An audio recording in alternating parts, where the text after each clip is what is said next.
আসসালামু আলাইকুম বন্ধুরা, কেমন আছেন? গুজরাট থেকে সকল বন্ধুকে জানাই এমএন কিচেনে অনেক অনেক শুভেচ্ছা। আজ আমি আপনাদের চকলেট কেক বানিয়ে দেখাবো এবং ঘরে থাকা উপকরণ দিয়ে সে কেকটা বানানো যায়। এখানে দেখুন আমি সব উপকরণগুলো নিয়ে নিয়েছি এবং একটি খালি পাত্র নিয়েছি। তাতে ময়দাটা 1 বাটি ময়দা নিয়েছি। আমি ময়দাটা দিয়ে ভালো করে চেলে নেব এবং চালা হয়ে গেছে 1/2 বাটি সুজি এবং 1 চামচ বেকিং পাউডার, 1/2 চামচ বেকিং সোডা ও ছোটো বাটির 1 চামচ গুঁড়ো দুধ আর 1/2 বাটি চিনি গুঁড়ো দিয়ে ভালো করে মিক্সড করে নেব। এরপর একটা ডিম নিয়ে নেব এবং ডিমটা দিয়েও ভালো করে মিক্সড করে নেব।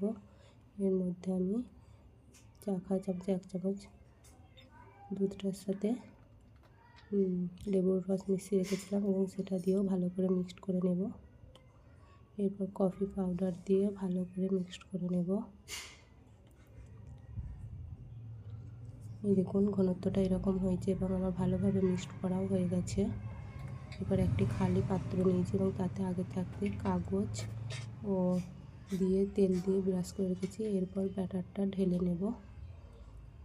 দেখুন ঢালা হয়ে গেছে। এরপর আমি একবার নেড়ে নিলাম যাতে ভেতরে কোনো বাতাস বা হাওয়া থাকলে বেরিয়ে যায়। এরপর একটি পাত্র নিয়েছি, তাতে আগে থাকতেই নুন দিয়ে গরম করে রেখেছি।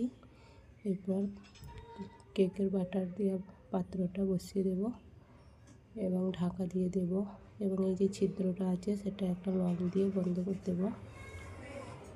এদিকে দেখুন আমি একটি পাত্রে ক্রিমটা করার জন্য একটা ক্রিম এবং ঠান্ডা পানি দিয়ে এটাকে ঘুলে নিয়েছি এবং ব্যাটারটা তৈরি হয়ে গেছে। এরপর দেখুন কেকটা হয়ে গেছে।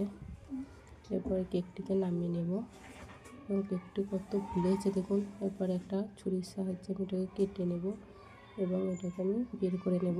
কত সহজেই বেরিয়ে আসছে দেখুন, একটু ধরে যায় না। এরপর উপর থেকে যে কাগজটা আছে সেটাকে আমি তুলে নেব।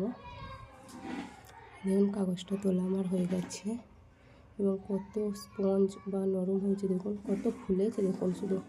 এরপর আমি ওপরের যে অংশটা আছে সেই অংশটা আমি কেটে বাদ দিয়ে দেব।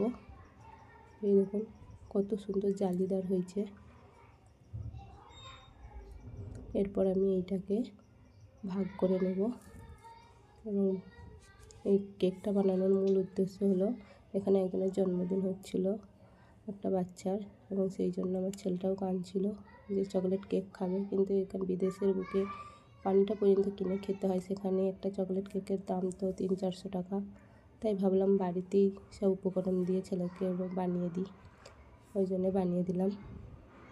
এই দেখুন আমি ক্রিমটা দিয়ে ভালো করে মিশিয়ে নিলাম। এরপর আর একটা পাট দিয়ে দিলাম, দিয়ে আবার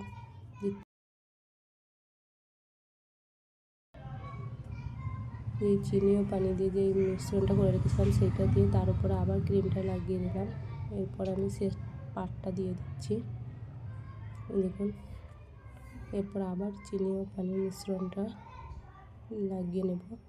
এবার ক্রিমটা দিয়ে নেব। এখানে আমার ক্রিমটা একটু কম হয়েছে, কিন্তু এতে আমার ছেলে অনেক খুশি ও ভালোভাবে খেয়েছে। এর পরের বেলা ওকে বলেছি ভালো করে ক্রিম দিয়ে, মুঠটা করে ক্রিম দিয়ে ভালো করে বানিয়ে দেবো।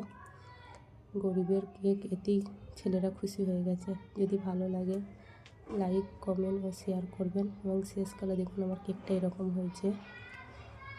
এবং ভালো থাকবেন, দোয়া করবেন। আল্লাহ হাফেজ।